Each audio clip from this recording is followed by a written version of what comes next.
My family just consists of my son and I. We are our own little unit. Alex is 8 years old, and he is terminally curious about the entire world. The apartment complex that we had been living in prior was not particularly safe for a 4-year-old little boy at the time, and it wasn't particularly conducive to healing for me. For me personally, it was issues with domestic violence. That kind of brings me to how Path Home came into our lives. We qualified for something called an emergency housing voucher, and it put me in contact with a housing retention specialist who has helped me get in here. One of the biggest ways that I can support families from my position as a retention specialist is to be a listening ear, kind of walk alongside them and notice the barriers and the roadblocks and not only help them through it, but also validate their experience. It's just been really cool to see her navigate all of that together and have the security of knowing that her housing, that biggest piece of their whole big puzzle, was kind of taken care of. I'm not worried about where we're waking up. We have a life, an actual substantial life. There's a phrase that I really like that has to do with bread and roses too.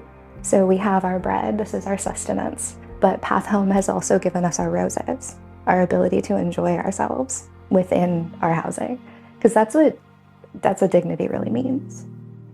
Coming from being more disenfranchised, coming into my power, coming into safe housing, having better access to the services that he needs to succeed. I mean, they went above and beyond for me in the purchasing of my only transportation, my electric bicycle, my way of getting my kiddo to and from and getting to the grocery store.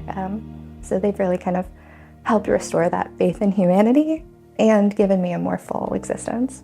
My hopes for my family moving forward would be just to stay in stable housing, to stay within the community that we've built here for ourselves. She's got a lot to offer in her community, but it's also because her community has a lot to offer her. So I've been really focusing on my education. I've realized that in the way that Path Home has helped me, that is a worthwhile avenue. I would never have had the perspicacity or focus to be able to do anything, one, I enjoy, or two, that would help me career-wise without Path Home. When you hear my story, I hope that families, one, see themselves in some facet of what we have going on here. Homelessness, poverty in general, is one of the only groups of disenfranchisement that anyone can just happen into. It doesn't even take a large event, it just takes a job loss. It takes unemployment insurance saying no. It takes someone having a heart attack. Domestic violence, which I had no choice in. You're not always a willing participant in those situations that change the trajectory of your entire life and your entire experience. Path Home can help set that course a little more right.